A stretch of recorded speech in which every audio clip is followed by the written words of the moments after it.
Welcome everyone to the Beige Flag. With us, we have a great host, Haley Hardwick, who has finally graced us with our present. You're welcome. You're welcome. After ditching us and going on a rant that she was going to quit the pod last week. Why did you send that text?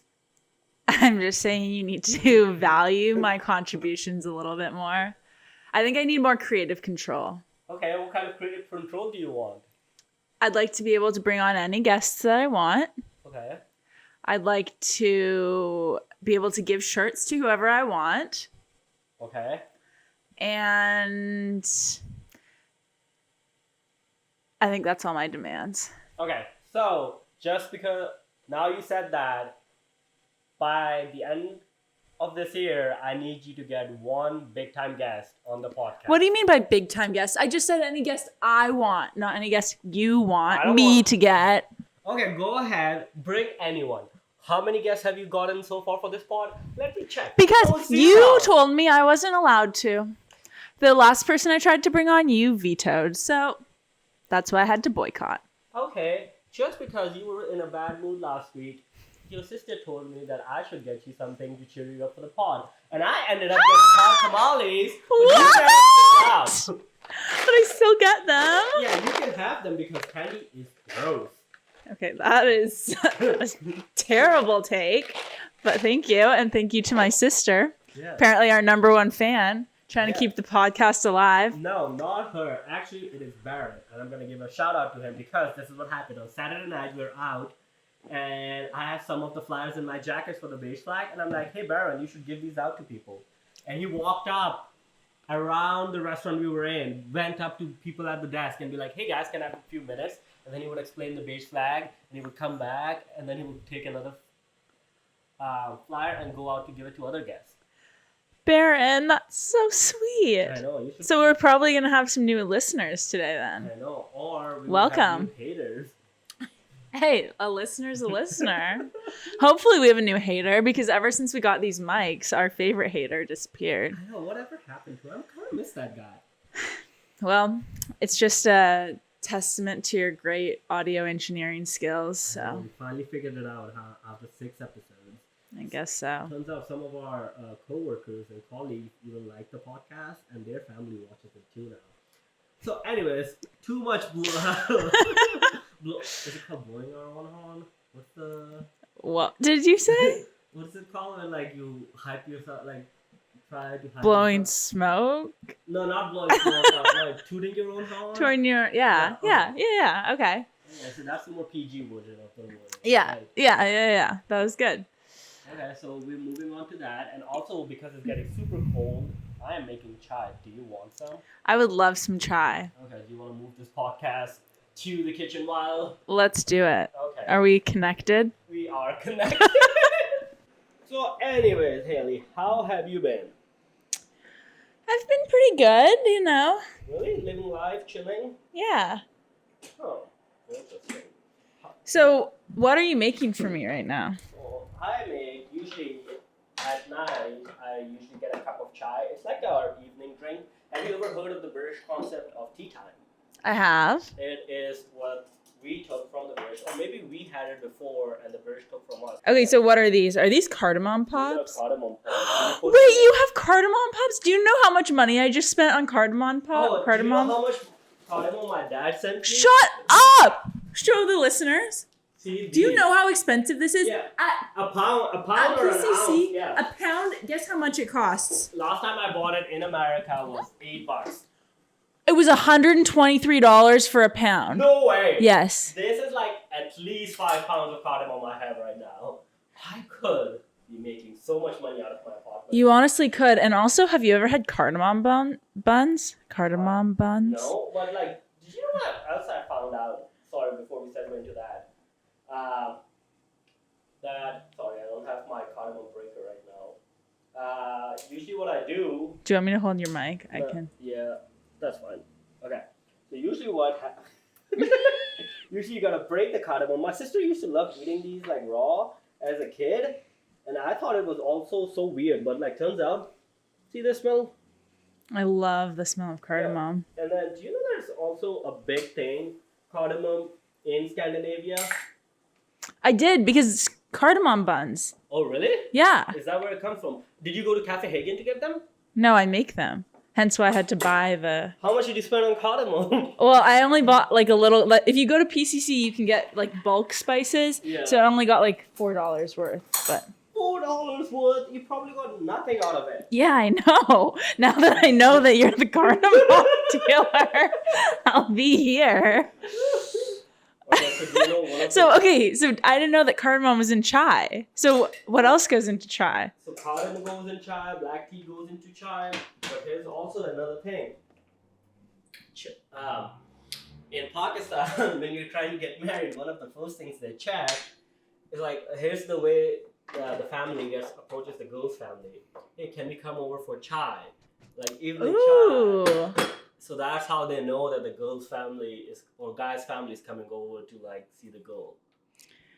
Okay. So it's kind of like It's a test. it's a dating drink. It is it is a dating drink. Does chai have caffeine? It has, but a lot lower amount than the other kinds. But we have dating. Anyways, what were we gonna talk about? We're switching over. So, now that should we get our drinks and then take it to the couch? Yeah, we should. No. Anyways. Okay. Let's go back. Okay. I want to try this before we... It's pretty hot, unless you're like immune to like getting your tongue burnt. Okay, fine. So anyways, I think that brings me into like a more serious topic I want to talk about.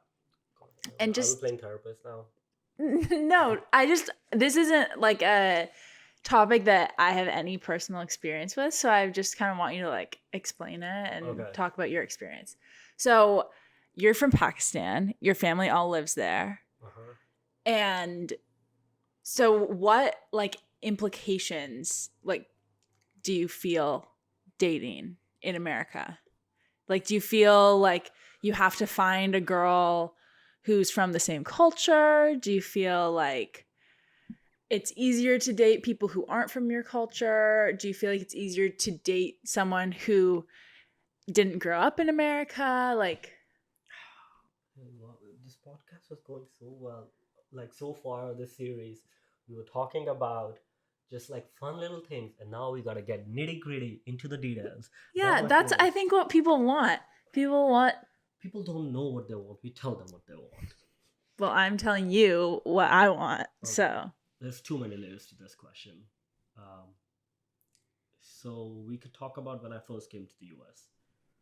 When I first came to the US, I was under the impression up until to that point that I would get a arranged marriage.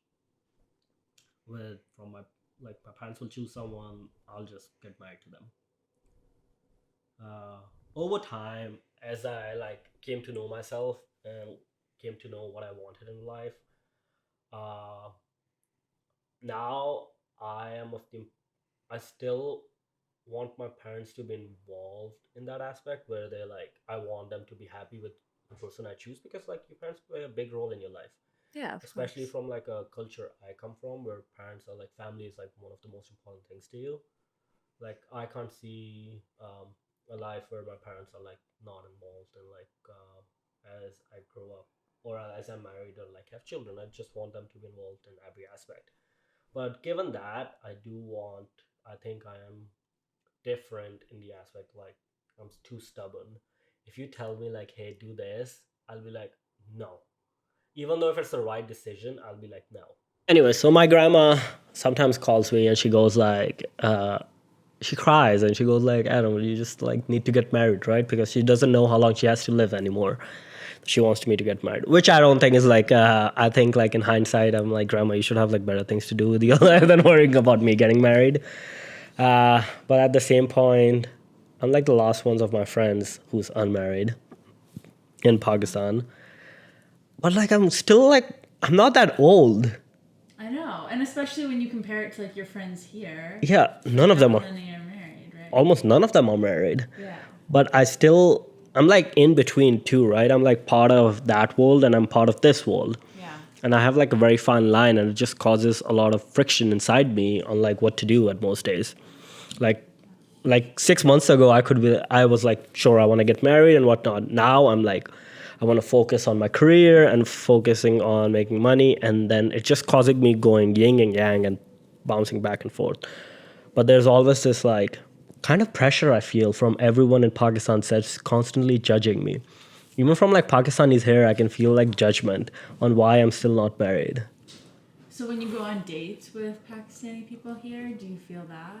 Or do you think most Pakistanis in the US also kind of feel like I feel like they go through the same thing I'm going, and it's just not Pakistan. It's just like Desi community we call them. So we all come from like this innate pressure, of like to like for them, all our lives has been told like if you have a family, you have everything. If you don't have a family, you have nothing. wow. So it's like success or failure is based on like if you're married or not, and then if you can provide for your family. So that's why now I'm like trying to like seriously trying to find my person. But at the same time, whoever I meet, I want them like then also I'm also if I meet someone, I'm also thinking through the lens that will my family be okay with the person? And what do you think your family is looking for? Like, do you think cultural background is super important to them? Yeah, I feel like that's like one of the biggest things is because I don't even know how to yeah, it's just like so hard like to marry outside your culture. I rarely see it. It happens not quite so often, and people who do it are sometimes ostracized. So it's just like it's always like behind your head. It's like, do I go this route or do I not go this route? Because it would be a struggle with your family, getting them to accept. Not even just my family, just the society in general in Pakistan. The society plays a big part. I don't know. There's so many lingering questions and there's so much uncertainty. And some days I'm just like, maybe I should just get married to someone. Like, maybe I should just marry to the next person who has the same cultural background as me and call it a day, and people will stop asking me questions. And then I can move on with my life. With her? Sure, I can move on with my life with her. Whatever. Just call it a day. Like, yeah, maybe it will work, maybe it won't work, maybe I'll just have like a bad marriage just like most people like do in basic, maybe it's just like a loveless marriage that most people do right in the 21st century, or like people in our generation did. I don't know, this it's just like it's so hard and it just stresses me out so much most days. And I'm like, why can't this part of life just be easier so I can focus on other things? So, but how do you like from your perspective? What do you guys think when you like hear about this? Like, this person can only be getting married to like the parents has to approve, the society has to approve, his culture has to be appropriate. Like, what do you guys think from your perspective, seeing a person like me having to go through all that, or like you see other Desi people and they have to get arranged marriage? Yeah, I think it's really hard because I don't have any personal experience with it, but I mean, I have you and I have other friends who are on both sides of relationships. Yeah. Like I have white friends who are dating Desi people who Yeah. have had to battle that family Yeah. dynamic and Just stuff to like that. it's not called Desi, it's called Desi. Desi, Yeah. but it's D-E-S-I. It's- Desi. yeah, Desi. Desi. It goes like this. Desi. Yeah. Okay, you'll have to cut that out. Desi people. No, we'll have to do the correction. Okay, yeah, no, that's good because you're like teaching me. Yeah. But I think from like the way that I grew up, my parents, all they ever wanted was for me to like find someone that I'm happy with. Yeah. And there wasn't that added pressure of like they had to be from a certain cultural background or anything. Yeah. So yeah, I think it adds like a whole other dimension to dating, and I don't know, dating's like hard enough as it is, so adding that would be very difficult. I think it also comes from the fact that parents are like somewhat overprotective, or like they want their child to be married to someone like someone with a similar background. Then it would be easier for them to gel together after marriage. And then also if they also like try to emphasize arranged marriage, because then the parent can like go ahead and necessarily like do a background check on like what the other family is, or like And if the family's good, the kids are going to be like, it's proportionally higher that the kids are going to be good, right? Right. But that's not the case. This girl I knew, she went to Pakistan. She was like, her parents wanted her to get arranged marriage. I think she was 16 or 18, she got married. And then after 3 years, she had to leave Pakistan because like she could never integrate with the guy's family, even though the parents went ahead and like did the arranged marriage correctly, right? They went ahead and she got arranged marriage, and they looked at the family, and it was all good and done. And then she had to like come back with her kid, and she now lives here. But like there's so many hundreds of stories like those, but there's a good dozen stories where like arranged marriages have worked out perfectly. So it's like any other marriage where it's just like good and bad sides. But I just want some more flexibility in mine. And then I'm kind of glad that now I'm like kind of grateful that my parents understand what I want, and they give me that flexibility, even though sometimes they'll be like, hey, how about this girl? And they'll be like, okay. And I'm like, okay, sure, fine, go ahead, talk to the girl. And then my parents will intervene and be like, hey, the parents sometimes how it's done back in the day, or like with people with older mindset, the parents agree and that's it. If they can agree with each other, then the guy and the girl has to get married. But my parents say like, no, even though if we gel now, the kids need to talk, and only when they say yes is when we're going to move forward with it. Right. I think I remember a story where you were kind of upset that your parents weren't going to do the whole thing for you because you were like, no, she's amazing. Like, she seems perfect. Can you just make it happen? They were like, no, you need to text her yourself. Oh, yeah, I remember. And see, and at the end of the day, she didn't like me, and she didn't text me back, right? Yeah. And she said, not interested, and then I moved on. So that's... And it's not fully arranged. It's not fully arranged. And then if the girl's parents had pressured her to saying yes, we would be in like a really bad like situation right now. Right. Okay, sorry our audio cut out, so we just had to figure out where we're picking up. Yeah. But yeah, so there's good and bad parts of arranged marriages, like right? Any other kinds of marriage, right? Anyways, let's go into a lighter subject now.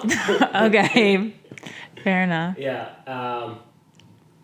What was I going to say? Is it our word of the week? What were you calling that segment? Sorry, I've been gone for a while. Dating concept of the week. Dating concept of the week. He doesn't want to be part of the pod anymore, so that's why we got a reminder of everything. So this week's... What's your comment of the week? But I did contribute this week's dating concept of the week. Okay, so this week's dating concept of the week. Haley, what's the word that you sent me? I think it's called piggy banking. Okay. AKA love bombing. But had you heard this as a guy? Because the TikTok I saw, the girl was saying like her guy friend basically was like, oh, yeah, love bombing is just piggy banking. I definitely know of love bombing, but me and my guy friends are pretty nerdy, so we haven't heard of like piggy banking or love bombing. Okay. So maybe you explain to me what piggy banking is, and then I can tell you if that's how we do it. Okay. So piggy banking is similar to love bombing. I think it's the same thing, but it's just the way that they were describing it, that this guy described to a girl. And he said, if you start seeing a girl and you think of her like a piggy bank, it's horrible. And to make it happy at the beginning, you have to give it a lot of money. So you start giving it like hundreds. And then slowly you start to give it like 90. And it can't be upset that it's only getting 90 because like it's only a 10% decrease. It's pretty good. But then eventually you give it like 95. And that's going to feel so good to the girl because she was used to getting 90. But before that, she was used to getting 100. So it's just playing with her emotions. And I guess the thing was you keep doing this, decreasing it until you're giving her pennies. And then you give her a nickel and she's so happy. And so that to me is like classic love bombing, where a relationship starts out super strong and like showing affection and gifts and wanting to spend all the time together, and then slowly like backs off from that. And in my experience with it has gotten even like mean. What do you mean mean? like just straight up being mean to you. But you're like, but they were so nice. Like So you go off your past experience. Be like, right. like, He they was have so potential, nice. Yeah. Like like, okay. And then you start thinking maybe things are just going on in their life. And then you get a glimpse of that like super nice person that you started to like. So And it's just you blowing hot and cold. yeah. And then you try. So it's just like basic manipulative behavior. Super manipulative. And I think guys aren't the only ones that do this. I think girls also do that. I had a girl who would do that to me. Really? Yeah, I had a girl who would do that to me, and then it would drive me insane. And like there was a period of time where I did not get out of bed for 3 days. Wow. And then she would make me feel that I was the bad guy. Right, of course. Of course. And like she was like, "Oh, why are you thinking this way? Maybe if you were just better to me or like being more attentive to me, I wouldn't have acted that way." Yeah, or saying, like, what are you talking about? I just did this nice thing for you. Yeah. And it's like, okay, you did that like 3 weeks ago, and I haven't gotten anything since, and you're making me feel crazy. Yeah, you did gaslight you then. Yeah. So I've been love bombed, but I don't think maybe I have done it intentionally. I do have that. Because remember I showed you a picture the other day and you were so mad at like, why would you do that so early, so soon? Yeah, because you did a very nice gesture for a girl that you're into, and then you're complaining that she likes you too much. So. Okay, maybe I'm being a little manipulative here then. Yeah. Okay, I'm in the bad. Thank you for calling me out on that. You're welcome. Okay. So on that note, we are going out on Friday. Mm-hmm. We are going to be putting up flyers on Friday. I need you to approach people and talk to them about the pod for missing out on last week. I'll delegate. To who? TBD. The only person you can delegate it to is your boyfriend, who I know loves talking to people. No, we can delegate it to Baron. Oh yeah, Baron will do it. Yeah. Thanks, Baron. Thanks, Baron. Alright, until next time. Signing off, Adam the here. Cheers. Alright, cheers. Take care. Bye. Bye.